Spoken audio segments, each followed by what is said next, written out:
and I quote, "I'll be there in a minute. Give me a second." Time is relative, folks. Time is relative. Yes. So, hey, cheers to everybody in the chat. They're a division rival. I don't care how many wins they get. Screw them. That wasn't the take I was expecting to hear. I want to gush over watching live Chris Tanev.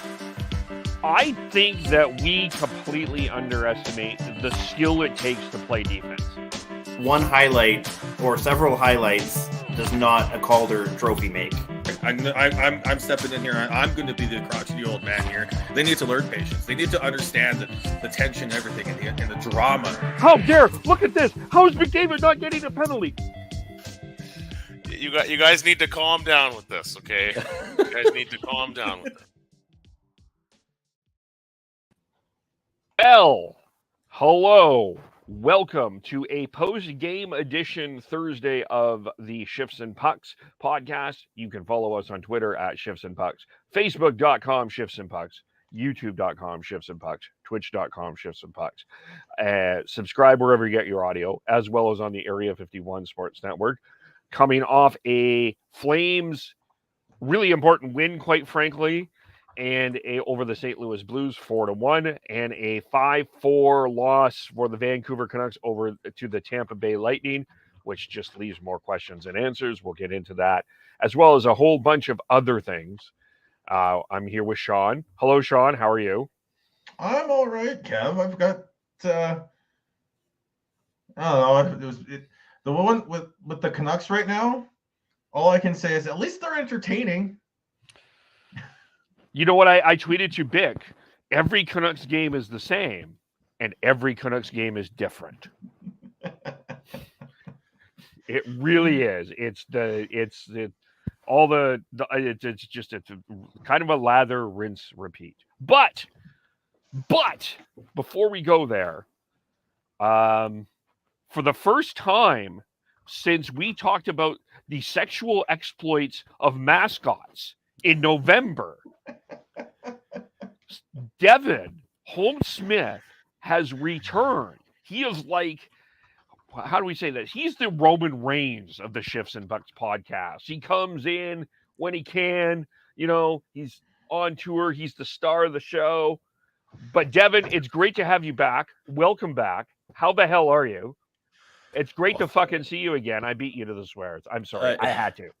It's great to be back. Let's exclamation point on that.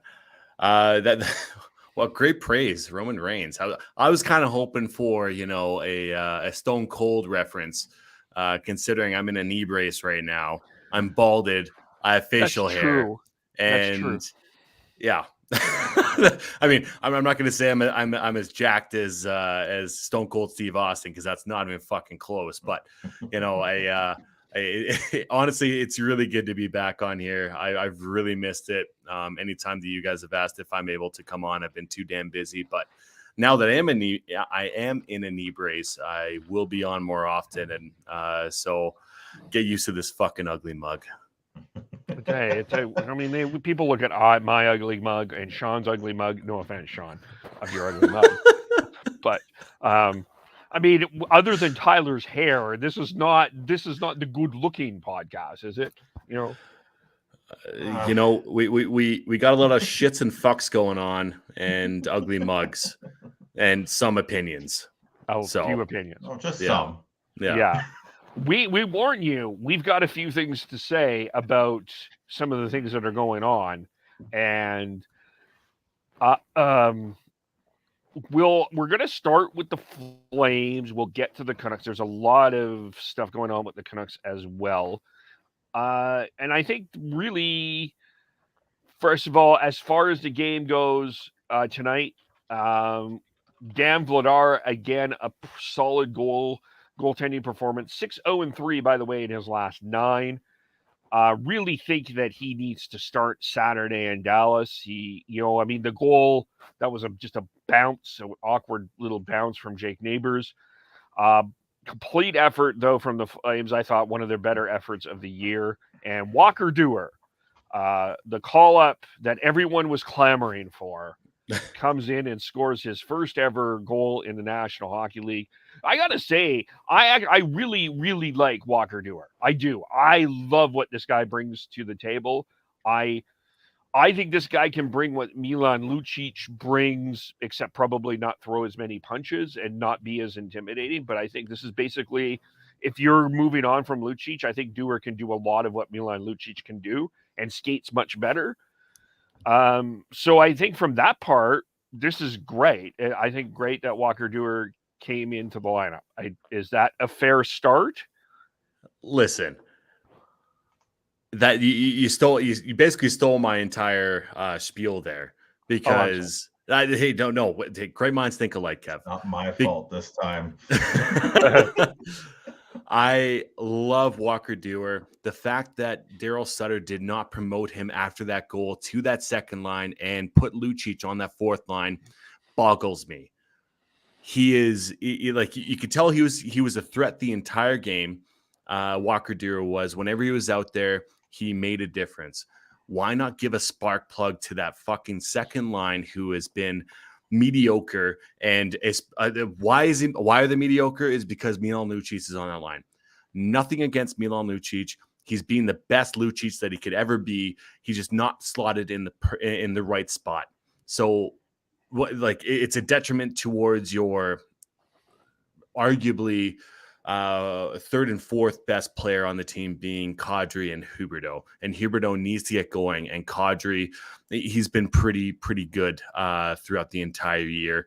Little hits and misses, but you really need to get Huberdeau going because you are married to him for another 8 years after this year. So you need to me, it makes sense to do those types of things, but for Daryl Sutter, who's a goddamn dinosaur, I can't stand it, and I'm upset that he's not able to adjust properly. Yeah, you're speaking a lot of Flames fans' language. I think a lot of Flame fans are really boggled by the fact that you're playing Lucic in that position. And you're right. Lucic hasn't been bad, but the other part of this conversation is you brought up your first round draft pick of 2018, Jacob Pelletier. And, look, okay, Matthew Phillips was called up. He was okay. I don't know if he showed enough. And that's fine. But it feels to me like the frustration that I am having, like some of this is on the players, but where I'm really frustrated with Daryl Sutter is the fact that he talks so much about this hard work and you got to earn it and you got to do all of these things. Well, Jacob Pelletier has done, and really Matthew Phillips has done what the Flames have asked of them and deserves to be rewarded. And Sutter is, in his dinosaur ways, doesn't play Jacob Pelletier. Like, I still, as happy as you are with the Flames win, it's frustrating to the development of this organization and to a team that I think needs a lot of spark and energy, and I think has generally missed it. Jacob Pelletier can give you that, and it's frustrating to me that this kid is sitting on the bench. Like, you called him up, at least play him once. Like, give him a shot. Like, you're assuming from that this guy can't play, and you haven't let him play. Like, it seems so contradictory to the message that Daryl Sutter has been trying to give the fan base, this organization, all of this.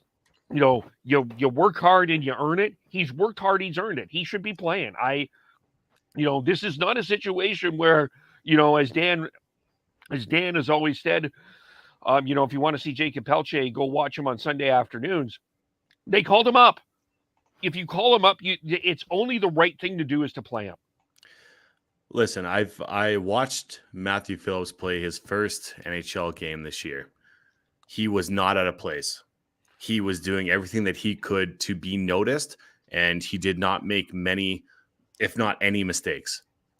Brad Treliving can only do so much within calling. He does the paperwork. He makes sure that, okay, Phillips needs to be recognized for what he's done. Bring him up to the NHL. It's up to Daryl Sutter to put him into the lineup. Jacob Pelletier, exact same thing.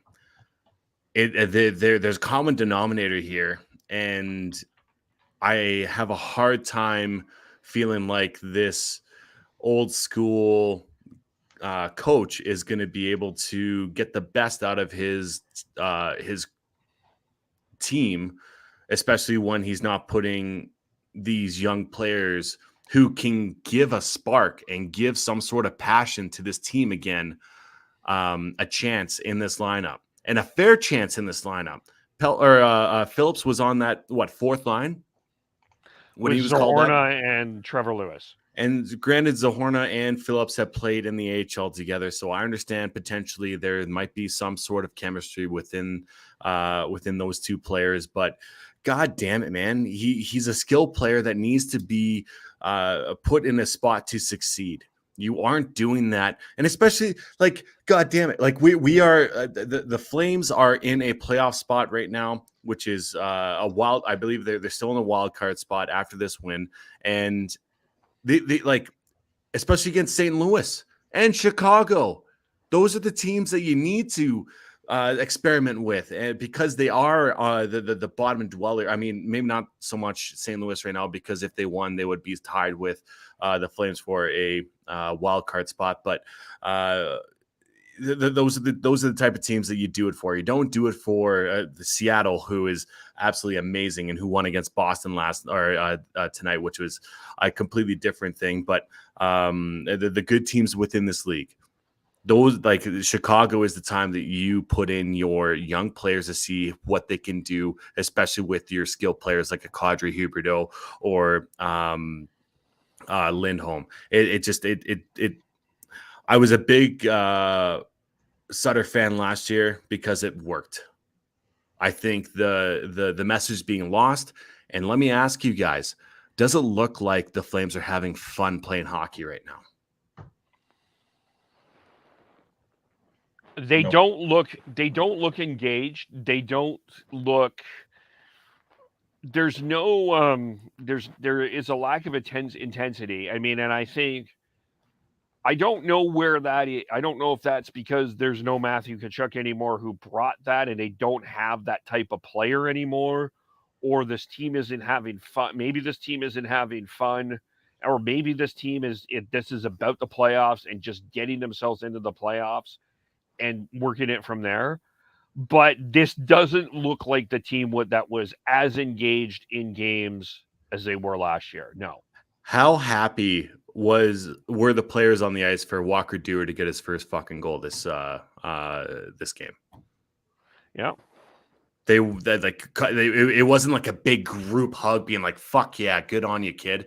It was like, okay, hey, good job, tap on the head. And Walker Duehr was actually skating back to the bench as the two defensemen were coming in. And granted, I don't know if there was a line change at that point or not, but it didn't seem genuine. It didn't seem like they were engaged, like you said, Kev. It's supposed to be fun. This is a game of fun. And if you're not having fun, it's I mean, yes, it's work, and it's work for them, and they're getting paid hundreds of thousands, if not millions of dollars to play this game. But God, there's no passion anymore. And I truly believe it comes down to Daryl Sutter and the way he is talking to these to these guys. And yes, granted, when he came into this season, it was all about, okay, you know what? We need to be playoff prepared. We need to make sure that we are able to grind out games. It's a 3-goal hockey game, and once you get up by 1 or 2, then you suffocate the shit out of the other team. Sure, are we the Ottawa Senators of what? When was it? 2007.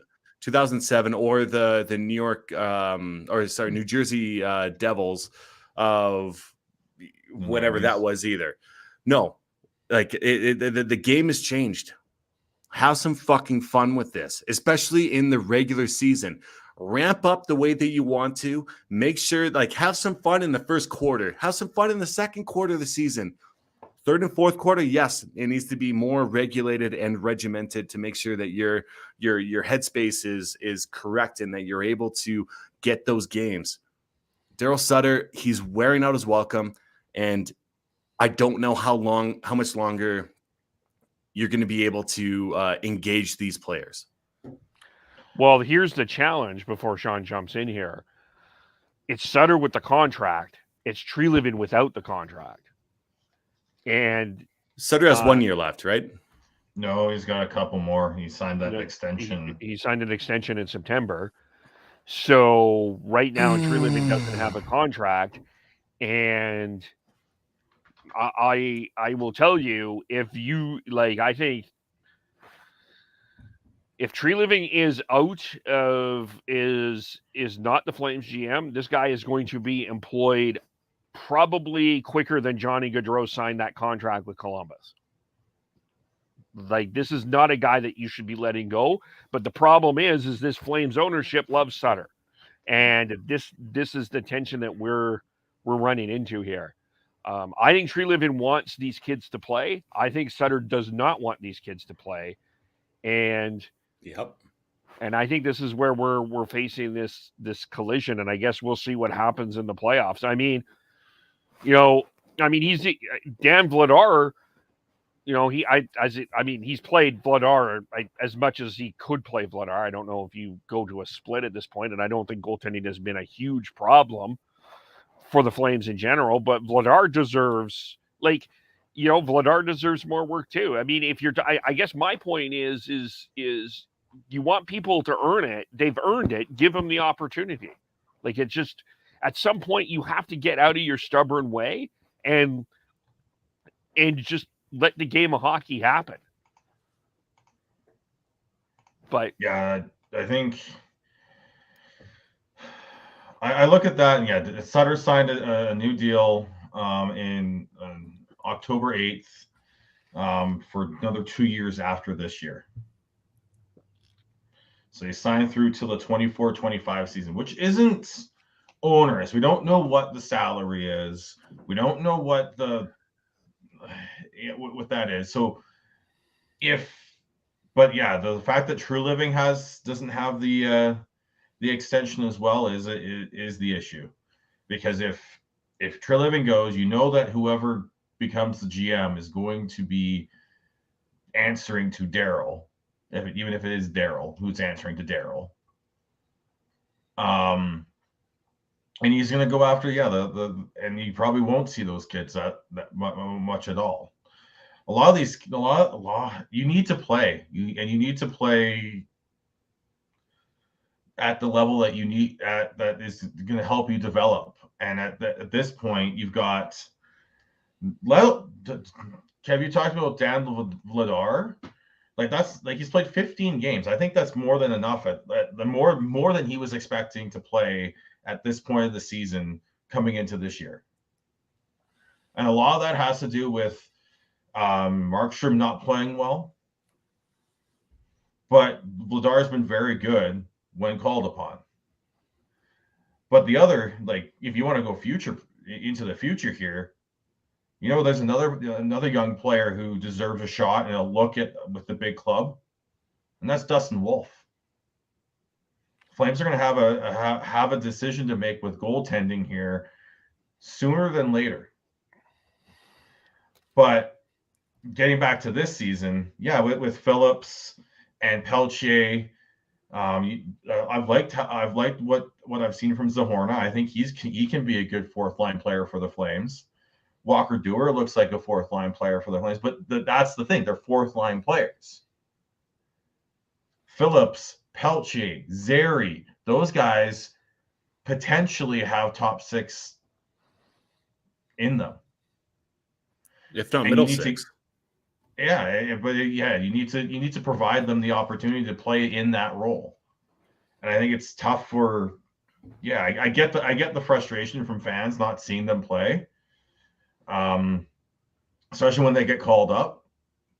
but yeah, I'll be interested to see if Pelletier gets in, because Phillips got him, but I think that was more of putting him on a fourth line. I don't think is putting him in a position to succeed. Well, and that was also because Lucic was shit as well. I'm pretty sure when Phillips came in, Lucic came out. Yeah, Lucic was the scratch. And that was more so a message towards Lucic than it was let's see what the kid can do type of mentality. And that's the problem with Daryl Sutter right now. I really am having a hard time with that. But as far as Vladar goes, let him run right now. He is better than Markstrom. Yes, Markstrom has a bigger cap hit, and you want him to be the number one. But as of right now, Daryl Sutter has said this before. He's in it to win every single fucking game that he can, period. Who is a better goalie right now? Daniel Vladar is. Give Daniel, if you have 4 games that week, give Daniel the first 2, give Markstrom the third, and if Markstrom does well, give him the 4th. But if he doesn't show, give Daniel back. It's I know it's a fine balance between giving your hot goalie the run, and especially when he is the second or 1B or a second string goalie. But at this point, with Seattle and LA doing as well as they are, which was not expected at the beginning of the year, and you have Edmonton nipping at your heels, you're already in that playoff race. You need wins. I'm sorry. Yeah, and I think, this team need, I know Sean has been rolling his eyes. Well, not rolling, but Sean is not believing in the Seattle Kraken. But as Devin mentioned, they beat the Bruins tonight, and they're banking points. So no matter if you think the Kraken are going to fall or fade away, entirely possible. But they're winning on the road, and they're getting the points that they shouldn't have got. So which is allowing them. So if they do fade, they still have a cushion here. The Flames don't really have a cushion right now. They lost. Quite frankly, I think this should be completely said. They had an unprofessional effort against Columbus. They had an unprofessional effort against Chicago. They got a point. They should have come out with 2. I think they're going to live to regret that. And it's time to, it's just time to let the players that are playing the best, let them play. That's the thing here. And, I know that Sutter has his style, but it doesn't. It's kind of working, and it's we're at the first half of the year, but it just feels inconsistent in a lot of ways. It just doesn't feel loose, and maybe in some ways by the time we get to the playoffs, that'll be a good thing if they're hoisting a Stanley Cup, but it just doesn't look like a happy hockey team in general right now, and it needs a spark. And if you look at the standings right now, you have Los Angeles and Vegas tied right now with 56 points. Vegas has, after tonight, 2 games in hand, and right now they are tied with Florida 1-1 with about 12 minutes to go in the second period. But who knows exactly what's going to happen? And both LA and Seattle, like I said, aren't really, front runners to be the 2-3 within the Pacific. Granted, Phoenix Copley is out of his fucking mind right now. And who knows if he'll come back down to earth. But hey, just ask Jordan Biddington whether or not he was coming back down to earth halfway through the year when the St. Louis Blues won the Cup. Goaltending is voodoo, and also with Martin Jones, who was a second string goalie coming into this season because Philip Grubauer was the number 1, but he stole that as well. So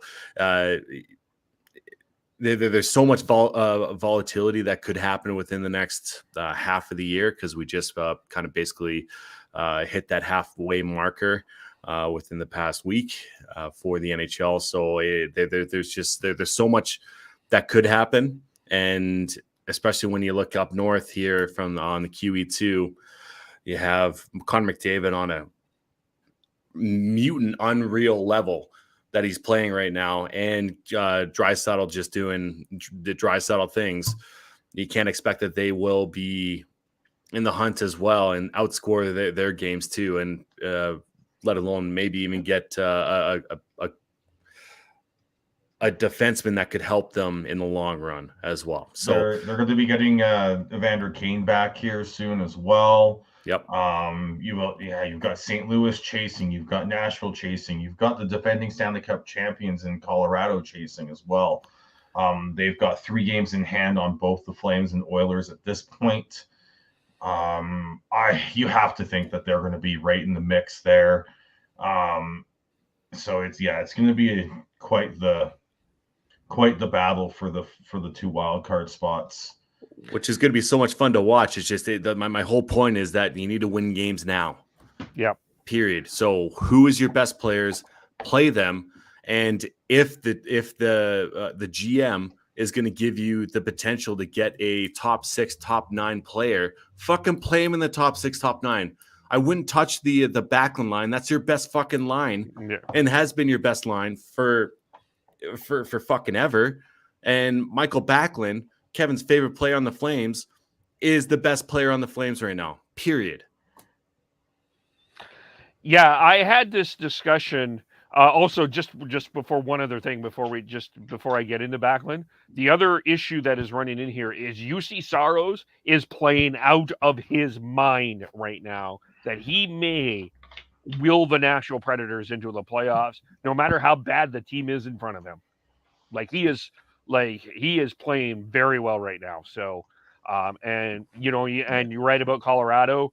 It's not unrealistic to me that it's 5 Central, 3 Pacific again this time. If you're putting Colorado in, that leaves you 1 spot for 4 teams, which means one of the Alberta teams may not make it, or 2. So anyway, and expect Landeskog to be back by March. Yeah, honestly, they are missing him dearly, and once he comes back, man, that depth that they have is going to shine, and it's something you do not want to deal with, period. And I expect Colorado to make a move for a second line center as well. Yep. Bo Horvat. I wouldn't be surprised. Yeah. I saw this discussion earlier this week on Twitter. There was some criticism over the deployment of putting Backlund, Tanev, and Hanifin on to start the overtime against Chicago. And because it felt like, and I think that there's, part of this criticism towards Sutter, which is legitimate in here, is it feels like he's playing not to lose as opposed to playing to win. And I don't think that sentence, I don't disagree with that sentence, but by God, if I need a goal or I need a stop or I need anything, I try to get Backlund and Tanev on the ice as much as possible. And, then the argument was, well, why don't you start Kadri Huberdeau? Well, Kadri was on the ice for all 4 goals against St. Louis on Tuesday. So you need to be defensively responsible. And I'm not straying away. I will not stray away from that philosophy. That is an important philosophy that I have. But the criticism of putting on, I'm sorry, Michael Backlund has generally been disrespected in this market. He's been one of the most disrespected players. I do not think the Flames fans understand the complete value of what Michael Backlund brings. He's always been sort of the second fiddle, third fiddle to the Stars. Yeah, but if it wasn't for him in a lot of ways, when he's on his game, they're a much tougher team to play against. Mm-hmm. When you listed off those 3 who you started, my only thing is why are you starting 2 D-men? Most teams do, though, don't they? No, some do 2 forwards. Most do 2 forwards and a defenseman. Winnipeg with Paul Maurice was doing 3 forwards for a while. Yeah. I think the strategy is okay. You have your best defensive forward in Michael Backlund, and he can bring some offense as well, at least offensive chances, because he shoots the puck a shit ton, averages 3 shots a game easily, and then your best defensive defenseman, and they are probably going out with their top 3-on-3 players. And then at that point, okay, shut them down and then get your best players out for your top 3-on-3, which to Daryl Sutter, I'm sure it would be Lucic and Lewis. Lucic, Lewis, and Richie. Right? Bring him, even Richie, if Richie's hurt, get him out there. That's right. That's right. Now, like, I think there's a strategy within that. I'm with you, Kev. I don't think there should be as much criticism towards that whole process, because the reality is that the chance of having an odd man rush within that time, that first 2 minutes, and it's going to be okay. You're going to have a Tanev or who else was on that 3-on-3? Hanifin. And Hanifin, he's been definitely better than advertised as far as I'm concerned, and maybe a bit under appreciated by the Flames fans, let alone myself, within the past 2 years, because he is a hell of a defenseman. On that odd man rush, I'd rather have that than potentially Anderson, who has had a hard time with 2-on-1s lately. Yeah, I mean, of all the things I'm going to there's things to criticize Sutter for. That wasn't one of them to me, in my opinion. But you know what I mean? So in terms of where the Western Conference is in the race, we're in a race now, and one of the edges that I think the Flames could have, though, is, I mean, you know, the Oilers' goaltending situation is still up in the air with Campbell and Skinner. I'm still not sure what I'm getting from Alexander Georgiev. UC Saros we already talked about. If you can get down Vladar, you need that found money. That's why I think it's important to play Pelletier, because I think he could be found money. You need someone to come up and pull a rabbit out of your hat. If Sutter, I know that Sutter's trying to give a subtle hint to Treliving to make a trade. It's hard to make trades right now. There's no cap room. There's only six weeks till trade deadline, right? Yeah. We don't know what's happening with Shillington, because I forget who the insider was that reported this. Saravelli. We don't know if or when Shillington's going to be coming back. Whatever he was dealing with, way was very personal. And to me, you don't really. I'm not banking on Shillington coming back. Banking on Shillington to come back and be an impact player, I don't see it. I'm sorry. Like anytime a player comes back midway through the year, it takes them twice as long to catch up to regular speed. And at that point, who knows if his mental game is in it to be what it needs to be. So if I was the Flames, I'd maybe coax him to be okay. Hey, take the rest of the year, figure your stuff out, and come back for training camp later on in the summer, and we can figure it out from there. So that gives them a little bit of flexibility to get somebody to come in. But even then, I agree with you, Kev. Take some found money, and who knows if it is found money yet. See what you have in Pelletier. Pelletier's a pesky motherfucker, and who is better to be paired with him than Nazem Kadri, right? And you give Kadri some life too. Oh my God, that's the whole thing. Okay, at this point, I don't give a shit who you fucking put on that second line. Put someone who is a spark plug. Change your lineup midway through the game. If it doesn't work within 2 or 3 shifts, shift it back. How much of a detriment is that to your team? That's my biggest thing right now. Watching Walker do what he did today and not get rewarded, fuck that, man. Like it's frustrating as hell as a Flames fan to see that there is no give or take within Sutter's mindset. And I think that is the biggest issue within Sutter. The fact that he won the Jack Adams last year, I think put more pressure on him this year to show that he's actually worthy of it, right? And that he's over coaching by far. And God damn it, man. I've been a Flames fan long enough to understand and feel the pain of not having a good goddamn coach. Yeah. And he can be a good coach. He's just set in his ways. And the way the league is trending, I don't know if Sutter is, I think there's some ways, there's times to be stubborn, but there's times you also have to adjust. And I think that Sutter needs to find, I think there's some ways he's right, but I think he has to find some adjustment here or it's going to be a long off season in Calgary. The fact is, Kev, that he will not. There is a less than 1% chance that he will change his ways. He will love his old school guys who've won him cups, Lewis, Lucic. He will ride them to death. And there's nothing wrong with Lewis. Lewis is slotted in the best spot he can be. He's a great penalty killer. He works his ass off. He doesn't let many chances go in the defensive zone. Once he gets the puck, he gets the red line, he dumps, and he fucking changes. That's perfect. That's exactly what you want from a fourth liner. Not a fucking second liner with a center who is doing decent and a right winger who you're married to for another 8.5 fucking years who is not producing. You know who's been found money for the Flames? I don't think they've played him enough. Ruzicka. There you go. He's played 33 games and he's averaging just over 10 minutes a game. I don't think he's played very well lately, though, but I do see your point. I think he's been okay lately. I actually think that I would like to see him if he's not.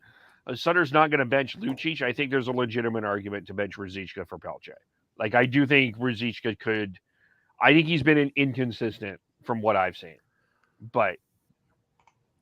Like, how much are you able to really get in the groove, though, if you're a young player, like Sean said early in this podcast, making sure that they're playing enough, making sure that they're able to get in a groove? Because if you're only playing 10 minutes a night, that's not enough to get in a groove. That's not like look at Derek England when he came into Calgary. He rocked it. Yeah. He did so damn well because he was given more time during the game to get in the groove of what the flow of the game is. If you're not, especially being a young player, you're setting them up to be you're pigeonholing them. Yeah. You're not letting them grow. I see your point there, and Ruzicka got a bunch of offensive opportunities. He got on a roll in December, and then he hasn't scored much lately. And I do see your point. But you also look at that in the last 10 games. He's averaging less than 9.5 minutes a game, and he's been one of the best shot attempts for versus against players for the Flames. So if he may not be scoring, but he's still doing everything right. Yeah. Not everything, but enough right. So I think it's if you're looking for just production, you're missing the process. And what you want is the process to be right. The irony is crazy within that statement, Sean. Yeah, because Sutter's all about the process. Exactly. Well, then why isn't he giving like I'll say this, like I'm the stats guy on this fucking podcast, and Adam Ruzicka in the past 10 games has played 92-34. So like I said, 9.25 minutes per game. He has 106 shot attempts for while he's been on the ice and 61 against.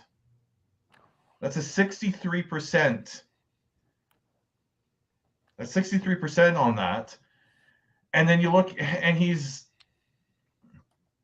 on the positive of that. Like, it's not everyone else. Like, the only 3 players ahead of him were Mangiapane, Coleman, and Backlund in terms of those percentages. The best line on the Flames.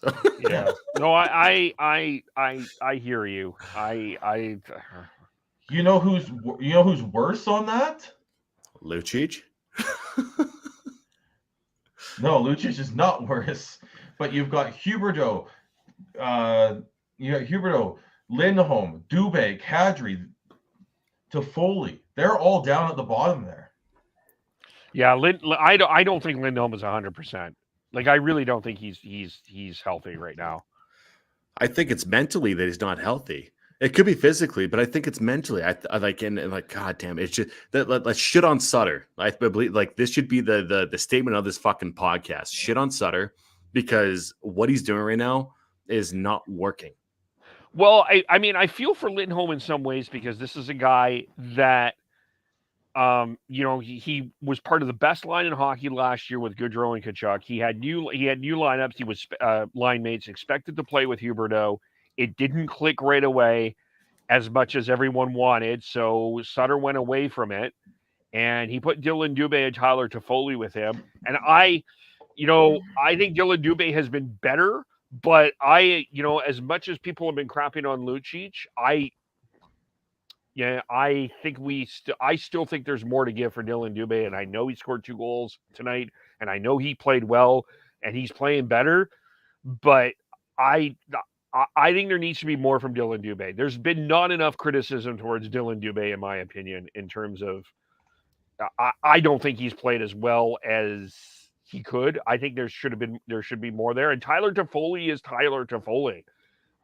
We're getting exactly what Tyler Toffoli can give. I don't think we can give much more. He's not Matthew Tkachuk, so he's playing with less line mates. He's not playing with as good a line mates. And sorry, Oiler fans, Johnny Gaudreau is still the best passer in the game, and I'm not going to back away from that. He is still the best passer in this game right now.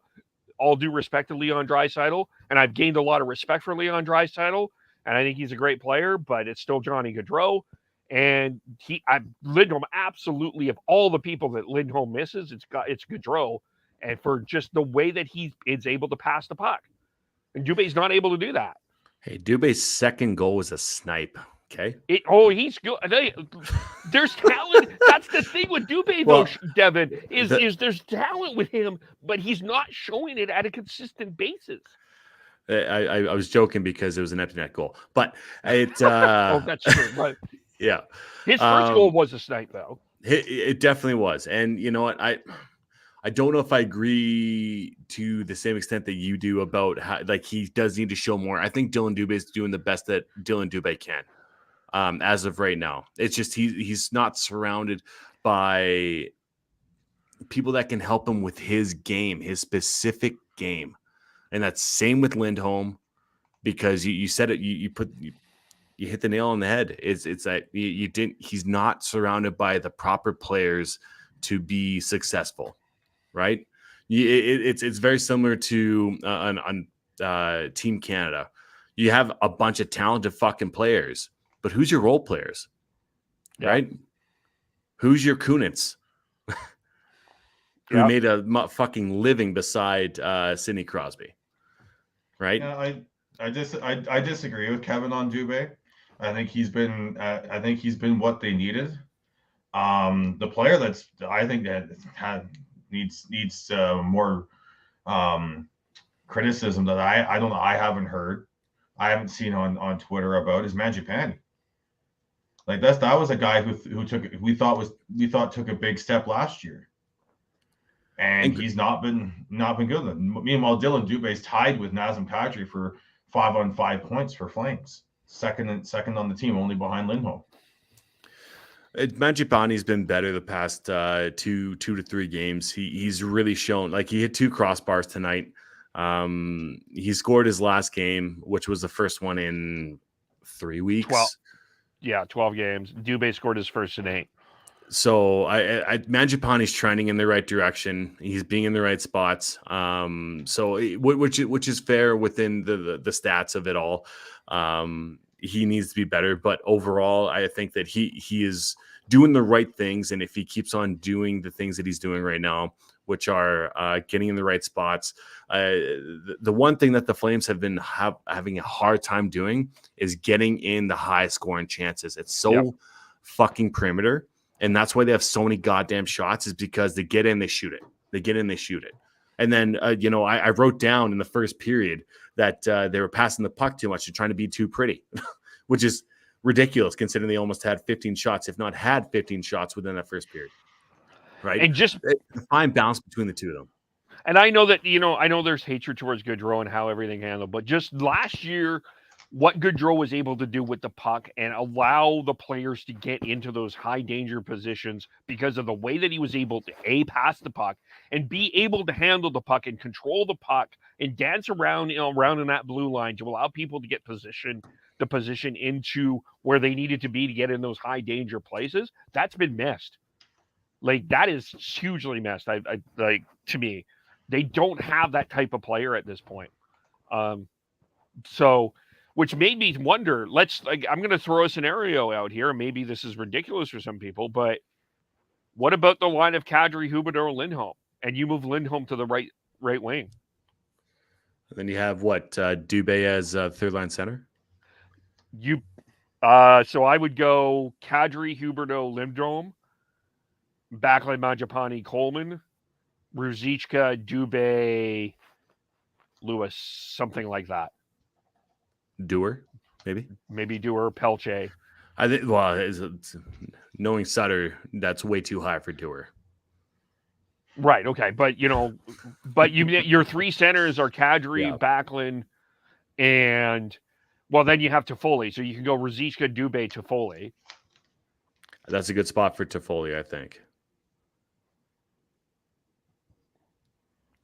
Look, middle six, like realistically, what is he doing up there? Like, and like nothing, there's nothing wrong with, like you said before, Kev, there's nothing wrong with what Toffoli's doing. He's doing the best that he can, and it is what it is. But there are better. It's more so the fact that there are better spots for players in this lineup than having Toffoli on that top line. Well, that's the biggest issue for the Flames, is like they don't have the right slotting up front right now. They need another top six right winger. And like to Kev's point earlier, you said it, man.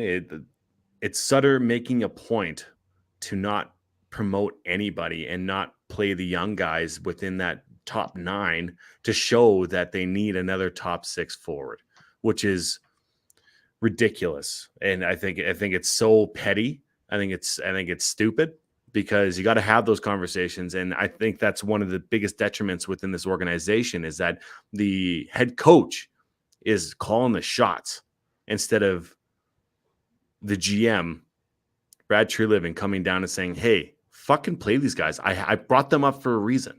Do it. And who knows? Who knows if that's what the case is, but that's what it feels like from the outside. Yeah. It's a bit of a soap opera in Calgary for sure, and it's starting to become that. Let's turn to Vancouver, which is also a soap opera. But speaking of soap operas, sunshines and rainbows, Days of Our Canucks is on tonight again. Those? Yeah. I guess, and there was so much before the game, before we even get into the game here. I guess, it feels a bit like a death march again for the Canucks. I talked about this on a news pack a couple of days ago. It just feels like it's the annual, what are we going to do at the draft and trade deadline to build assets for the coming future again? It's the same conversation that we've been having for the last 8 years. It's just this time it's a different cast, members of the cast. This time Bo Horvat is the center of attention now. And we got a death march really with a coach that if he doesn't, he certainly doesn't look like that guy that met Kevin Owens at the draft. I mean, he probably needs Kevin Owens to be now, but he doesn't look like a happy coach. He scratched OEL tonight. And now there's questions about bringing in the possibility of either bringing in A, Rick Tocchett, or B, an interim coach. I don't know where to really, and my problem with the Canucks, I guess, is where do you begin? Well, I think let's start with the Tocchett stuff. There was thoughts that you bring him in to start implementing the systematic changes that you're looking for to start next season, a la Daryl Sutter a couple years ago with the Flames. I think I would be all on board for that. I just think unfortunately, there would be those unrealistic or the high expectations of having seeing the team have a bounce back like the Flames did last year under Daryl. But I don't think that's real. To me, that's not realistic. I think you have to look at doing this over a couple, 2-3 seasons, if not longer, to bring this team at least back out of the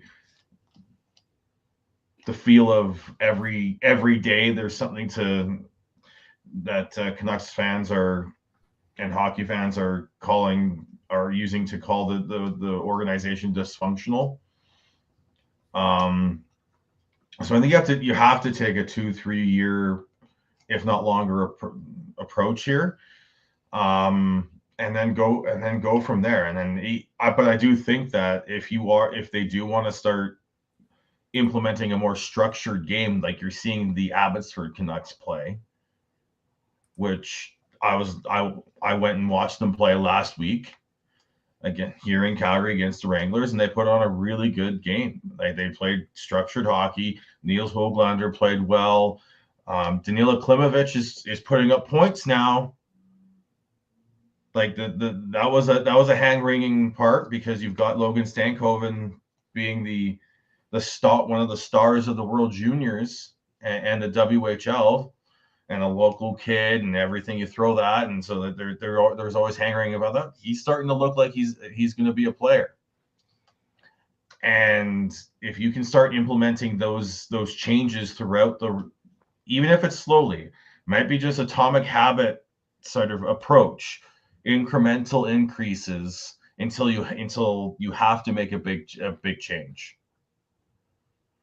And whether or not the coaching change happens in the off season or at before the deadline, just after the deadline or whatever, I want to see it sooner than later. I love Bruce. I love the happy-go-lucky Bruce. Bruce there at his chance were fantastic, a breath of fresh air into the market last year, but something needs to change here, and it needs to change roster-wise. It needs to change coaching-wise, because the system's not there. Either the system's not there, the players aren't following the system, or a combination of both. And drastic change needs to happen here sooner than later, in my opinion. If they're going to be making a coaching change, I would wait till closer to the trade deadline. Gives them enough time to implement that change and not have realistic expectations as far as the fans, as far as the players go, being like, okay, this is obviously a retool, rebuild, whatever word you want to say, towards the Canucks organization. And Tocchett or whoever is brought in can make a change within that organization or within that dressing room between March and the end of April. Gives them 2 months being like, this is what I expect. This is what I need you to do in the off season. I expect you to come to training camp in late August, early September, ready to fucking go. Well, that's a good point there, Devin, about like maybe waiting until closer to the deadline, when most likely the Canucks are a little bit farther out of the playoff hunt. They are. They do this. They sell off some assets at the deadline, and then they make the coaching change, or vice versa, but in close timing.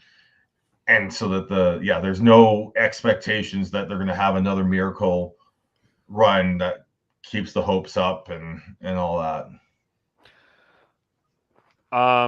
By the way, just speaking of, Devin, just as a sidebar, I wouldn't, for the Flames, I wouldn't mind if you replace Daryl Sutter with Bruce Boudreau. I would not be opposed to it in general. Just, I think that he could bring a little bit of that life that is missing. Anyway, back to the Canucks.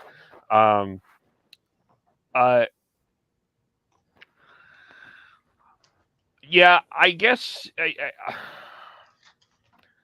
Well, what the fan base wants, or seems what we're presented with here in terms of the social media aspect of this, and I'm going to just say the social media aspect of this because is this idea about tanking for the North Vancouver superstar for Connor Bedard. And I don't think that I can recall an offensive player with that much offensive ability that wore a World Junior uniform. I mean, maybe Connor McDavid is up there. Obviously, there's a few other, but like in terms of just the unbelievable skill that he showed, it's tantalizing when you watch Connor Bedard. It's offensively, it is unbelievable. But can I go on my rant here? Go for There's it. nothing more than I want right now. Tanking is the dumbest idea in professional sports. It's a losing culture. You are encouraging players to lose, and it just quite frankly doesn't work. And you can tell me that Colorado tanked, I will call bullshit. You can tell me the Rangers tanked, bullshit. Tanking doesn't work. The Colorado Avalanche collapsed because Patrick Waugh walked away 2 weeks before the season started, and they needed to find a coach, and they were able to draft Nathan McKinnon, and they were able to get Cale Makar early. They had their struggles, but they didn't tank. This was a situation that they collapsed. The Rangers sent a letter. Everyone's talking about this letter, but they fired Jeff Gorton midway, and they have decided they haven't really rebuilt. That's not really a rebuild. They got Alexis Lafreniere in the first. They got that as a first pick, but that was lucky. That's because they didn't tank. They weren't a terrible team. They've had incredible goaltending from Henrik Lundqvist to Shesterkin on down, and they've made some pretty solid trades. So, sorry, that doesn't count. If you want a cautionary tale about grabbing your generational player and thinking that everything is going to be okay, go up to QE2. There's Connor McDavid. There's Leon Draisaitl. There's not a lot of else. And you look at the draft history, which I did after Connor McDavid. There isn't a single player from that draft, other than Connor McDavid, that is currently playing with the Oilers, which, by the way, includes Caleb Jones and Ethan Bear, which were 4th and 5th picks. And the team that the Vancouver Canucks played against tonight had another 6th-round player in their lineup, playing defense with punchy-faced Mikhail Sergachev and Nick Pitlick, mispronounced his name. That's a team that has cultivated Braden Point, later round pick. That Nikita Kucherov, later round pick. This isn't a team that came away with, they got a couple of first-round picks, but they've drafted and they developed and they cultured that team from late-round picks into success. That is a model franchise. Tanking to get this one player that is 17 years old, will barely turn 18 by the time this draft comes, and you think that your franchise is saved? You're delusional. You're absolutely delusional. It will not happen. You will live the life of the Oilers for the next 10 years. I guarantee it. You will go nowhere. This organization needs to start having a draft and development philosophy that actually works, and not go, well, we'll have Connor Bedard and praise Jeebus. Everything will be okay. It will not happen. I guarantee it. Tanking is the dumbest thing in sports. It doesn't work. Sorry.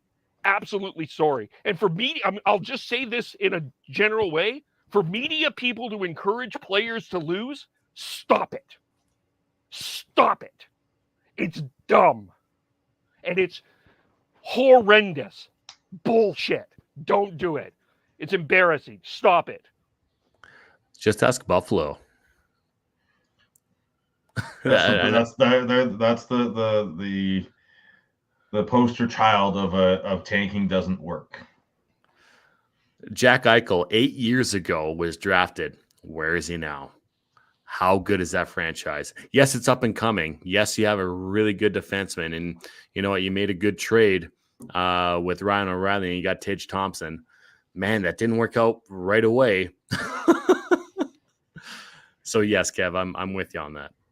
I am too. I think it's there's nothing wrong about making moves to help bolster your draft pick capital, prospect pool, few moves to help you in the future. But to say like, no, you have to tank for what a chance at getting the first overall pick. I just don't get it. Like I'm all for, like, I'm, as much as I love Bo Horvat, I'm all for moving him at the deadline. Personally, I think you keep Kuzmenko. I think but you also have to play a little hardball with him. You say, look, we want to keep you, but we need to know that you're going to sign. We need you to sign a new contract before the deadline. If not, we will be pursuing trade options with you, because we cannot let any good assets go for free. And then you also need to take a hard look at players like Besser, Garland, and all those guys, and figure out what do they fit in for the future. And if they don't, you start looking at how you can move them. It may not happen at the deadline, because, as we talked about, the cap is hampering many trade talks right now.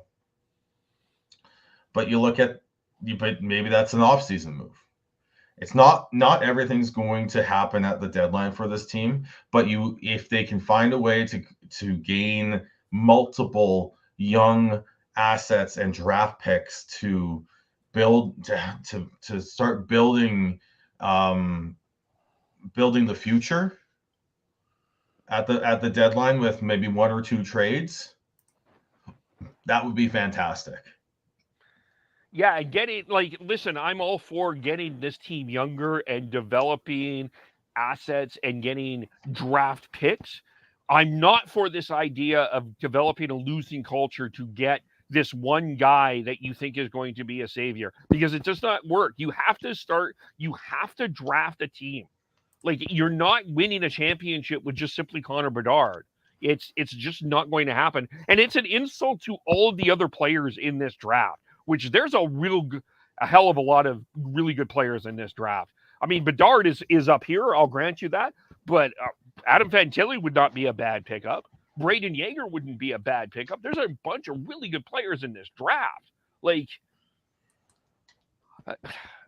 sorry, I just... No, I'm the same. Like, I'm the same way. I got into a discussion with someone on Twitter about them saying, "Well, we should trade Demko." I'm like, no, he is part of the future. He is part of the solution. That is short-minded thinking that's going to lead to more problems down the line. Until you have a goaltending pipeline like the Flames potentially have here, you cannot be looking at moving Demko. And Arthur Seelovs is looking good down in Abbotsford, but he still needs work. Spencer Martin, solid backup, not a starter. Colin Delia, good AHL goalie, not an NHL goalie. You have to play that fine balance of making this future moves, but just not tanking. Like, not just saying, oh, we're giving up on the season. You cannot do that, especially this early. Maybe around the deadline, we're like, okay, we're trading Bo Horvat. We extended an offer to Kuzmenko. He wants to test free agency. We can't afford to lose him for nothing, so we're going to move him. As much as I would love for him to be a Canuck for a long time, just his enthusiasm, that smile is infectious. That salad on the top of his head is amazing. Like, but you have to make tough decisions here. And some of these tough decisions are keeping players that are going to help you longer term. And I think you also look at the way the Canucks approach this past off season. And that's why, like, the reason I brought up Atomic Habits is because that's something I've sort of implementing into my life. It's like making smaller changes as opposed to just trying to do wide sweeping changes. I'm looking at the way the Canucks have handled it since Rutherford took over, and then Alvin got the GM job. It really feels like that's what they're doing. They're tinkering around to try and make small improvements here and there until they're ready to make that big move. They weren't ready last year. And right now, I would still say that the only move that I look at that they've made that I am questioning is extending JT Miller, because I think ideally you would prefer to have Bo Horvat extended, and then you'd be trading JT Miller at this deadline. I think that would be more ideal. But you're also going to get a one hell of a haul for Bo Horvat, who just has found a new life and an ability to score in multiple different ways now.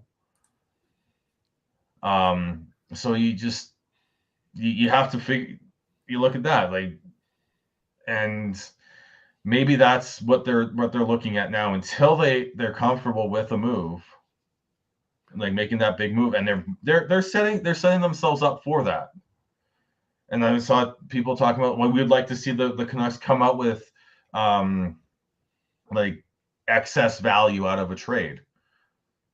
It's early, but I would say that they came out with excess value in that Ethan Bear trade. Well, Lane Peterson, that's found money, right? That's a guy. Yeah, that's a found guy money.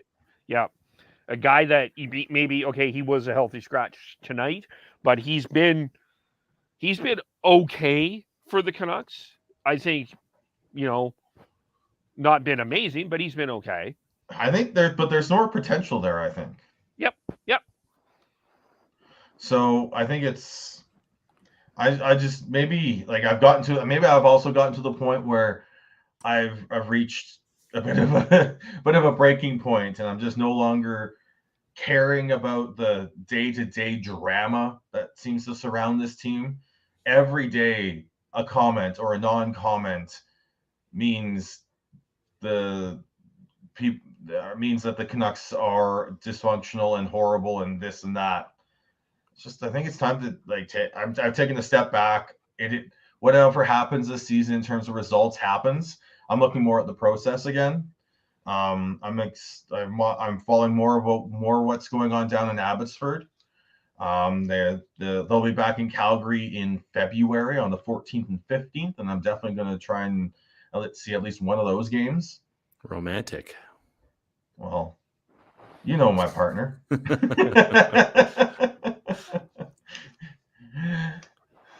Ryan and I will go to another game too.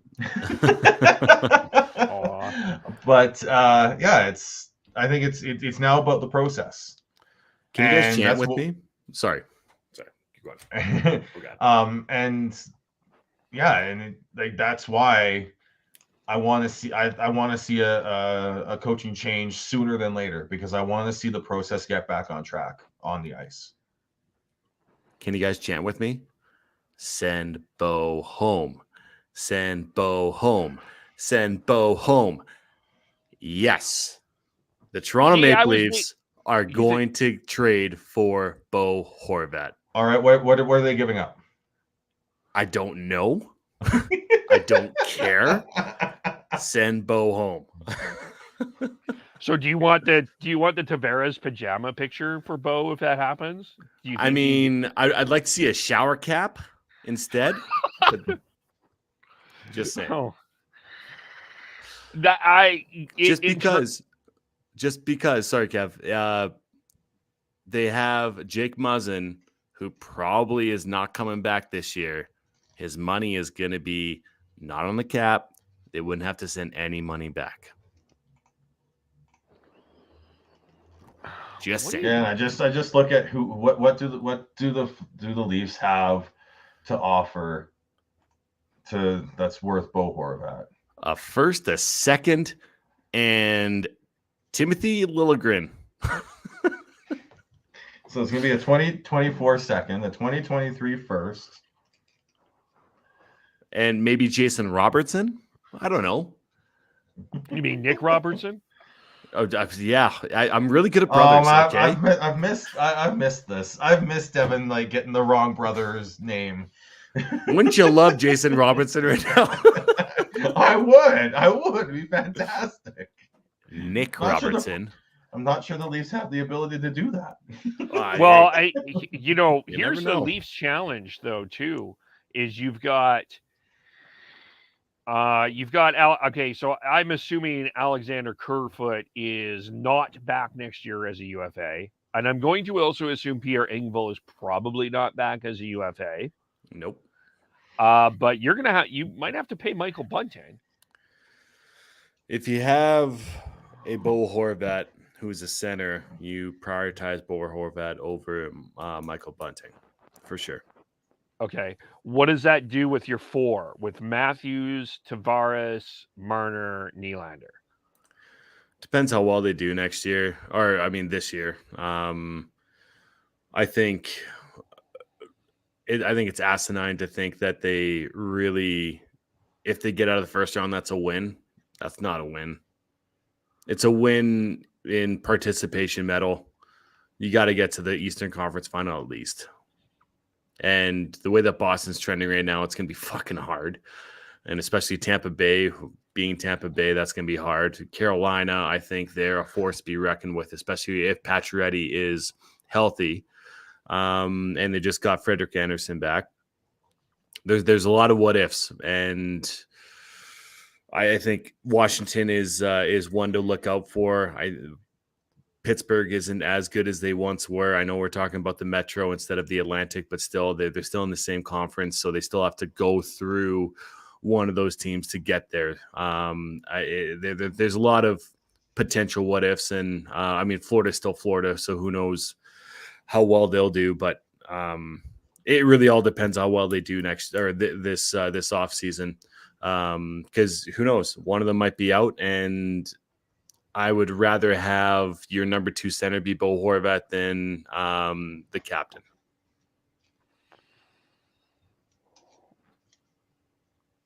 Fair, but I'm not saying I'm not saying John Tavares is going anywhere, but I would say that maybe William Nylander, who is the best value out of those top 4 players, could potentially be on the way out because he has the best value that could bring you back.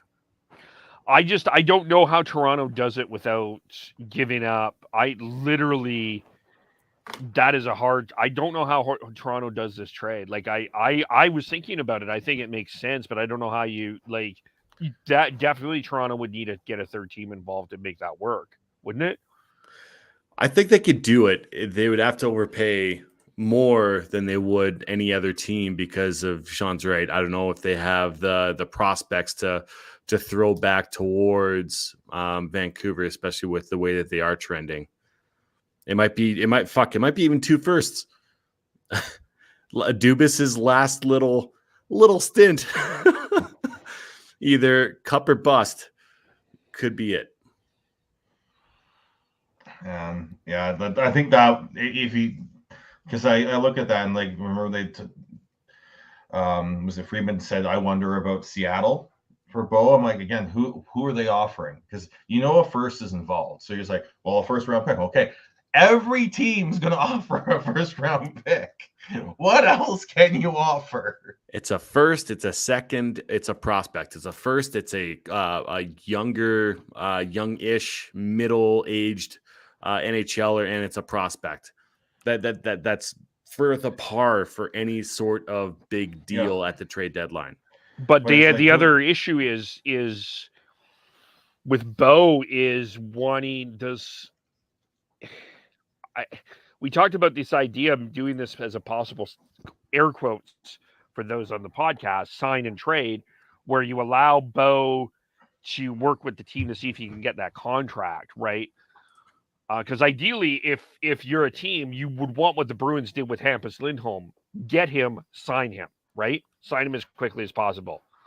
And I think if the Canucks can get that opportunity done, that allows that to be a lot more, because I think teams would be willing to pay more for Bo Horvat as opposed for a rental price, which would be what you say. But I mean, that's one thing. The one thing is that I believe it was Elliot Freeman that reported this, if not Saravelli, that there's a team out there, if not two teams out there, that would pay him $9 million. And granted, they aren't going to be the teams that are going to be contending within the next X amount of years, like three to 4 years potentially, right? So what is he going to be looking for? 7.5, maybe 8.5. Especially the good thing is that the cap is projected to go up, right? So if you can project what your cap flexibility is going to be within the next 2 to 3 years, it might work out well. It's just the sign and trade for the Toronto Maple Leafs is hard. And maybe they can turn him around in the offseason and get something for him because of that 100% guarantee. But you got to expect that Bo's going to be having a no trade clause within there between 10 teams that he chooses to go to. Yeah, and then in terms of the name of a prospect that I would be, if I'm Vancouver, I'm eyeing. And that's a Matthew Nyes. Yeah, for sure. Oh my God, that guy's going to be a player. As of right now, who knows? But yeah, I'm as far if he stays within the Leafs, I'm very much looking forward to seeing him play for the white and blue. So the Kraken's current cap space is $1 million projected. So the one team I wonder about that I could sneaking in here, I wonder about Detroit. No, well, they've got Larkin to worry about. Yeah, that's the Kraken's deadline cap space is 5.1 currently. Oh, right, okay. Well, still, but again, what are they offering? What can they offer that no other team can? I doubt it's going to be Shane Wright because I don't think that's going to happen. Nope.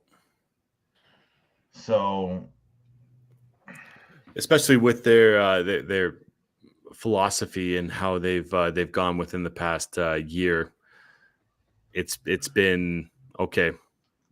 Or past 2 years, essentially, it's been just okay. We're not going to force anything like Vegas has. It's been a slow growth. What they could offer that no one else could is draft picks because they have a bunch of them. Because everyone else has draft picks, Kev. That's what I'm saying. Everything's going to include like 1 or 2 draft picks, and it's the prospect that is going to make or break this deal. Unless they're really going to offer up like unless you're going to offer up like all your second round picks plus a first and completely overpay. How much do you trust in your drafting? Well, they haven't really drafted, so we don't know. Well, that's the problem right now. I don't know. That's exactly it, right? But Ron Francis is going to be really looking to his scouts to be okay. What are we looking at here? How much do I trust you guys? The reality is that depending on how many draft picks that they do, it's not going to be a WHL fucking list, list of draft picks. Yeah. But you got to expect at least 1 or 2 of them will hit to be an NHLer. Are they going to be an impact NHLer, or are they going to be a Adam Ruzicka, Walker Duehr type of impact player as of right now, who are fourth liners? Mm-hmm. The other team that could offer something that nobody else could is Dallas, because they do have a really strong prospect pool. And I'm not just saying the Logan Stankoven part, but you got Wyatt Johnson there as well. You've got a couple of you've got some prospects in that system that could offer. I mean, that unfortunately the problem is the Aquilinis and the Gallardis are not going to trade, but that is one team that could offer what no one else has. If Aquilini's actually going to nix that, I don't think that would be an issue. And so much talk about this like meddling with Aquilini that we do not know, and we talk about it in definitive like terms, like, oh, we know that we don't know. And it's like, if Aquilini legit wants to bring a cup to Vancouver, legit wants this team to be a contender, there should be nothing stopping him from. He shouldn't be at nixing any trades that this team because of a personal vendetta. Well, we did talk about. The only thing I'll say is we did talk about pettiness just before in this podcast. It is a real thing. Oh yeah, that was. But let me. That was something that you said based off of what you think is happening, not that you know is happening. No. Well, okay. There are reports out there, to be fair, that the two families don't necessarily get along. Well, I know they don't get along, but again, it comes down to, if Aquilini wants to bring a cup to Vancouver, he cannot be making those decisions. He cannot be nixing a trade that could be game-changing for this franchise because he doesn't like it's make a deal. Like, to borrow a phrase from wrestling, get over it so you can make money off of it. You got to really hope that there's no personal vendettas that are being put in the way of, yes, the long-term success of the thing that makes them money, right? Because the majority of owners are very much, okay, money in, money out kind of ideal. But obviously the Aquilinis are very much a fan of hockey and really care about the city and the organization. So I don't. It's not out of the realm of possibility that there is a personal vendetta, but you gotta side on the idea that it isn't going to be one of those things where they're going to be petty about it all.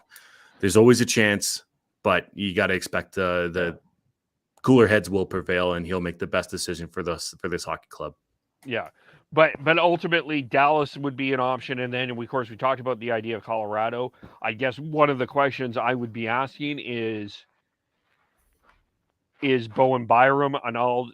Bowen Byram would probably be an expectation in this deal, I would think, from the Canucks perspective. Alex Newhook. That'd be tough. I think it starts with Newhook. I think Bowen Byron's played his way above that, the giving up for a Bo Horvat, unless it's like a 1-for-1. And I'm not sure that's the best move for the Canucks at this point. I think you need to make sure that you're getting multiple kicks at the can to get good players, not just one. Yeah. Look, as much as I would love to see, like, even if it was like Byram in a second, I just don't see it. I see that's pretty reasonable. I just don't see Colorado doing it. Well, I mean, they have an abundance of young, good defensemen. You have Devon Taves, who's 28 years old. Samuel Girard, who's 24. Kale McCarr, who's 24.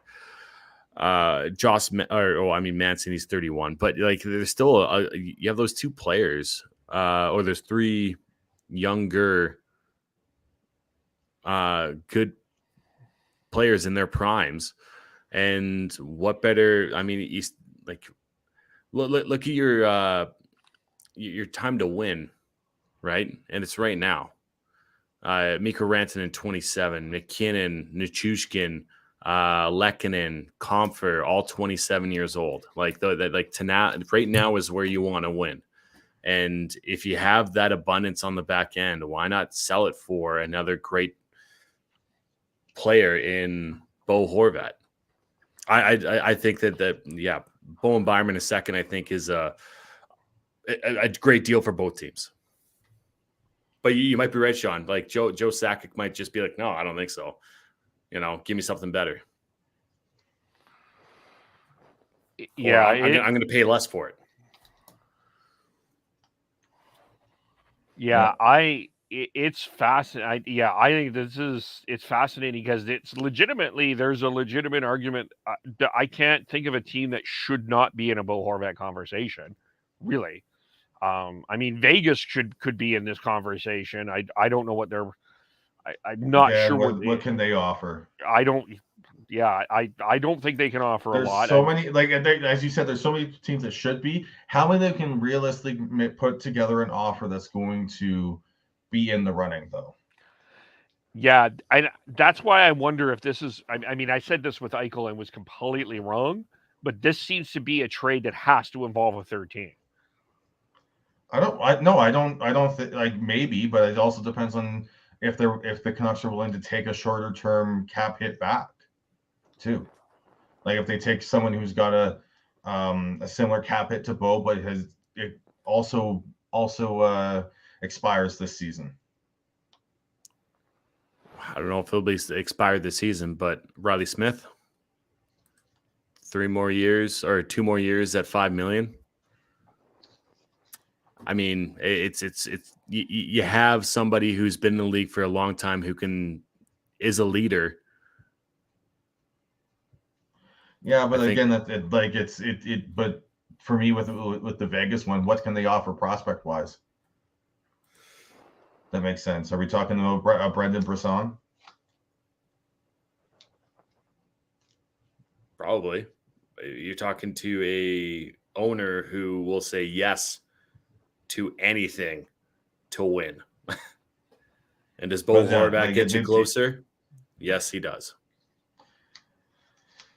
I think with Vegas and Boas, I don't like, they've got Eichel and they've got Carlson up the middle. Yeah, Chandler Stevenson can play center, and he's been found money for them too. Yeah, and I think how do they match against an Oilers forward group though in the playoffs? You mean McDavid, Draisaitl, Kane, and also Rans?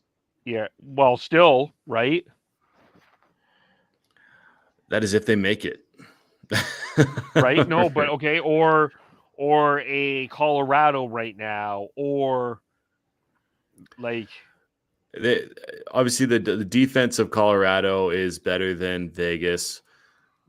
The top end players of Colorado is better than Vegas, but I mean Logan Thompson's been on fucking fire, man. He's been found money. No one, whoever said that Logan Thompson is going to be the savior or like as good or better than Fleury was back when he was at a Golden Knight, they were just saying it just for the fact that everybody else on the panel was saying something else. There's no way that they would have thought that. So who's a better playoff team? Who has a better playoff lineup? That's what it comes down to.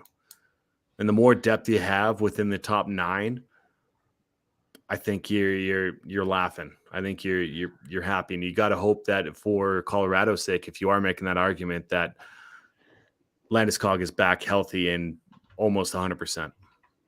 Yeah, and I mean, if I'm Vegas, and I'm finishing first, I mean, I think I would be concerned I am a prime first round upset, because if that matchup is Colorado, I don't know. I would be picking Colorado over Vegas, even though Vegas is the 1 seed. See, Vegas's issue isn't up the middle. They've got Chandler Stevenson and Jack Eichel. Stevenson's got 40 points in 42 games. Jack Eichel hasn't played every game, but he's over a point per game. And that leaves William Karlsson on your quote-unquote third line. And then they've got Nick Waugh on the fourth line. What they really need is do they have what's their I'm trying to backtrack here. Like, what do they have? Anyone I'm missing on the left side that is injured right now? Left side, no. That's something that they need, and I think Bo's better in the middle. I mean, yeah, you can shuffle Stevenson over, but it's not like I don't know. I see them going elsewhere in terms of upgrades. I don't have Vegas as the number one or maybe top 5 spots that Bo Horvat could go. Let's put it that way. But I do see a fit within Vegas that if they went that route, it wouldn't surprise me. I could see them more in the Ryan O'Reilly conversation, maybe, but yeah. My top he's 5. A center, Kev. He's a center. Well, you can still move Chandler. You can move Stevenson to the wing. Yeah, I see them looking elsewhere, other than like the true natural centers. I think they like Stevenson in the middle. The top 5 for me would be Colorado. I think Colorado is the favorite. Nashville, I would be intrigued by that. I don't know. I don't have a top 5. The favorite to me would be Colorado. It's Colorado or Nashville for me.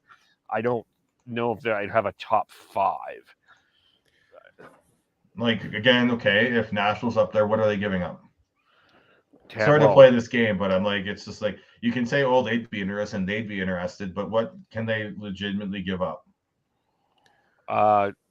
Well, you've got Tanner Jeannot as a possibility.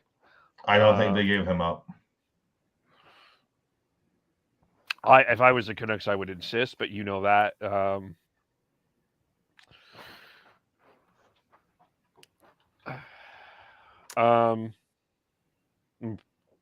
Maybe you take a shot at Askarov. Maybe you've got there's a few prospects there that might be of interest. But the way Nashville, I think at some point here, David Poile has to make some sort of move to make here at some point. So that's why I think that there's some sense to it.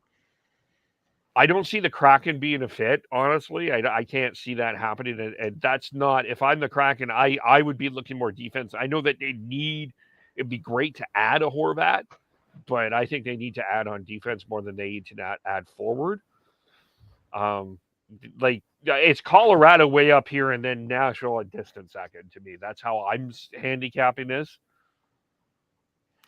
And I wouldn't be surprised if the Rangers are involved as well. I could see that as well. I could see that too. Tocchett hasn't really panned out the way they wanted him to be as a second line center. Well, I don't think he'd be involved with it. You have Capo Caco, you have Philip Cheadle, you have Braden Schneider, Keandre Miller. Like you have a lot of. If you can get Schneider as part of that deal, like they were hoping to get last year for Miller, that would be really good. Yeah. Yeah. The only other team maybe I'm wondering about is Minnesota.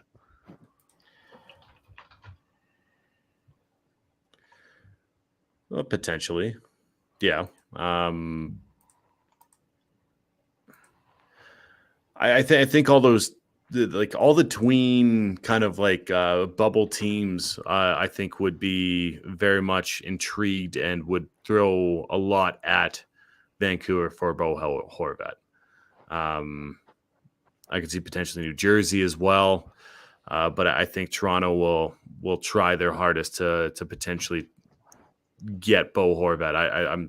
I'm surprised he's not in your top 2 there, Kev, because man, especially with a GM who is up in the air for his contract and one that loves to swing for the fences. Potentially, I don't think the Leafs have have what it takes to they don't have the assets to make it happen though. That's the problem. Like Sean said, Matthew Nyes would be definitely up there, a first and then maybe a second or a third. They'd be able to put a package together. It's just whether or not there's going to be a better team out there who has a better package. My question is that. For Toronto though, Dev, is that the priority or is it on the blue line? Oh man, they've been able to, and I agree with you. I agree with you that that the blue line is definitely questionable. Connor Timmins has been found money for them. You have Sandin and Liljegren playing together, which has been really good. And I mean, what have we talked about on this podcast multiple times within long runs in the playoffs? What type of experience do you got? Those two guys do not have a lot of experience within the playoffs. You have TJ Brody, not a lot of experience. Giordano, not a lot of experience. So I agree with you that they definitely should be looking on defense for more depth. I just think there's a shiny little toy named Bor Hovat that could really help that forward group and help defensively, which they're having a hard time with. What about Matt Dumba? He's not good defensively. He's mediocre at best, especially right now. And Minnesota's already had said that they're going to move on from him at the end of the year. That doesn't really speak too good towards a potential trade prospect for Minnesota.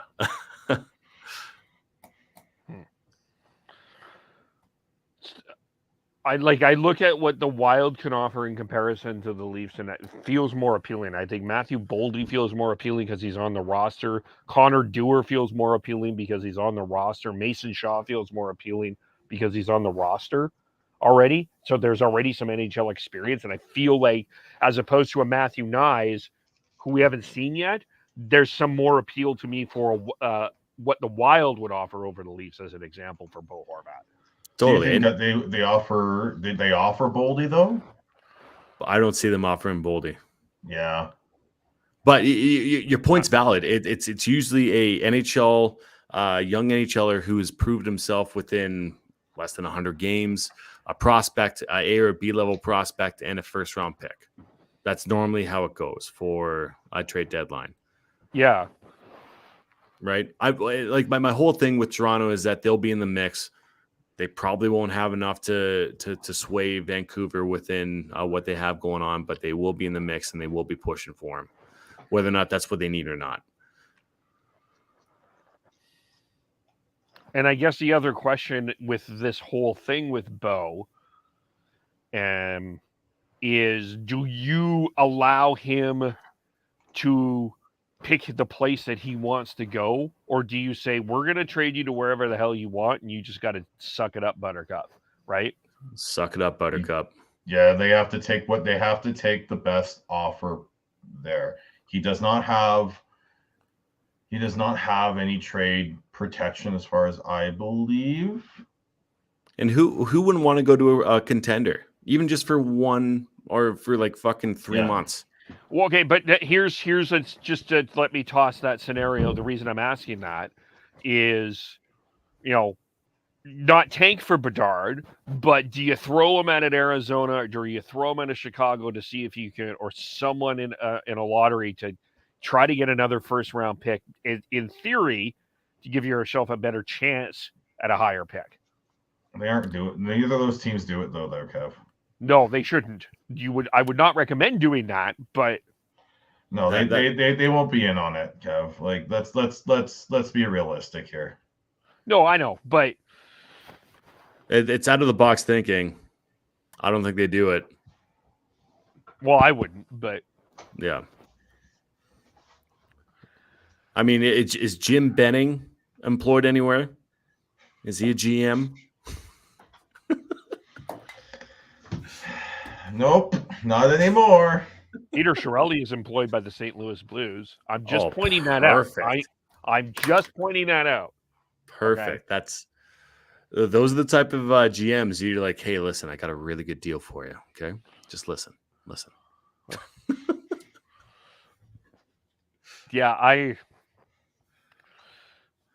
think it's gonna be interesting either way.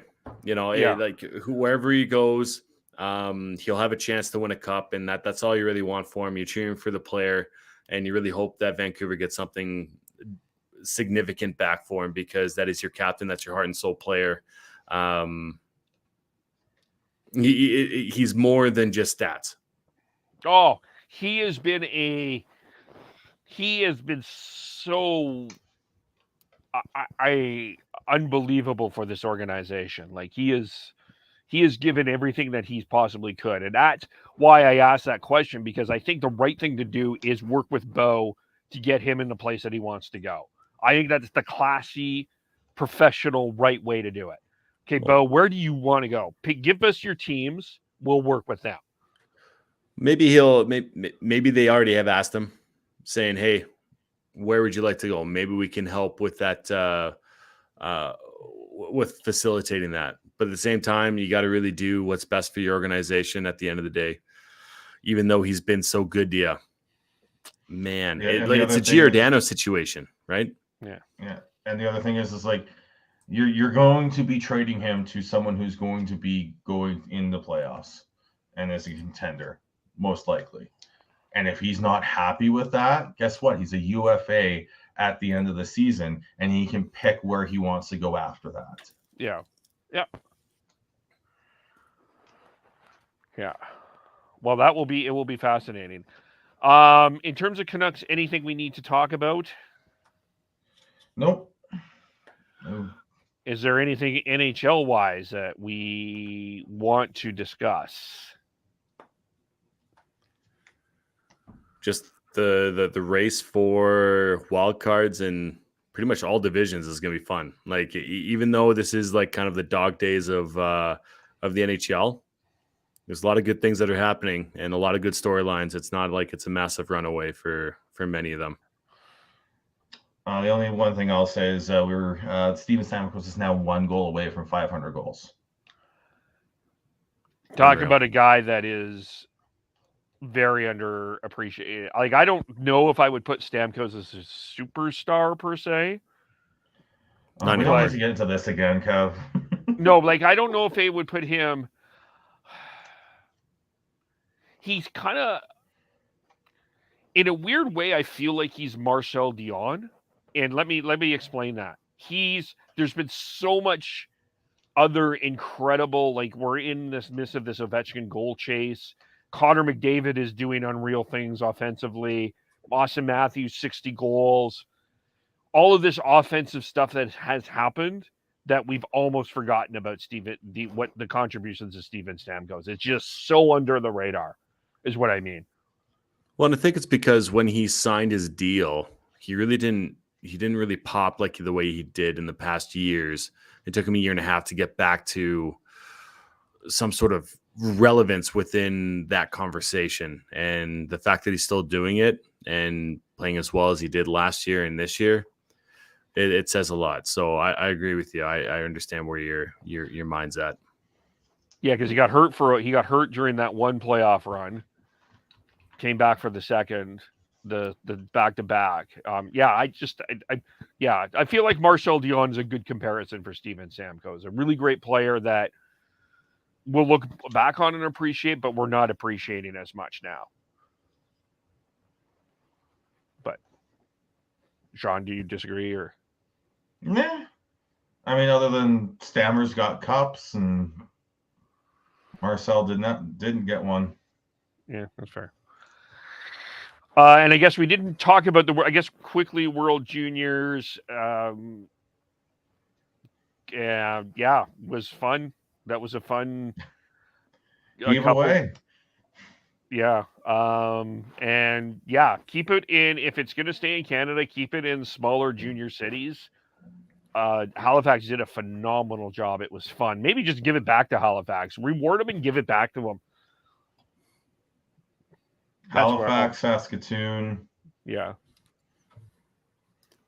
Regina. Yeah. Anyway, let's leave it there. We'll be back Sunday. We'll discuss off air if we're back Sunday to do another one with Tyler and the gang. But it was good to have Devin. We miss you. I'm sorry you're injured, but I'm glad you're back. Hey, listen, you got to grind it out when you're injured. It's one of the things I'll have to do with my teammates here. You know, you guys will pick me up when I need to be picked up. So I appreciate you. Yep. And honestly, it's been good to be back. It feels great to talk hockey again and on this platform. And Yeah, to all of our listeners, you're welcome. How do we follow you? You can follow me on Twitter at GordHowe09. Sean, how do we follow you? I am BeardedConnect03 on Twitter. Tyler, who I know misses you, Devin. We missed the Devin Tyler dynamic. Fuck TNOBLE. that guy. Chris, as well, Schneids, who also, Devin, just say what you're going to say. Just say it. Just say it. I love you, Chris. Okay. Schneids, SCHNEIDZ. I am KEVOLE, Shifts and Pucks, Facebook, YouTube, Twitter, Twitch. Subscribe wherever you get your audio, as well as on the Area 51 Sports Network. Thank you for watching. Thank you for listening. We will talk to you all very soon. Bye for now.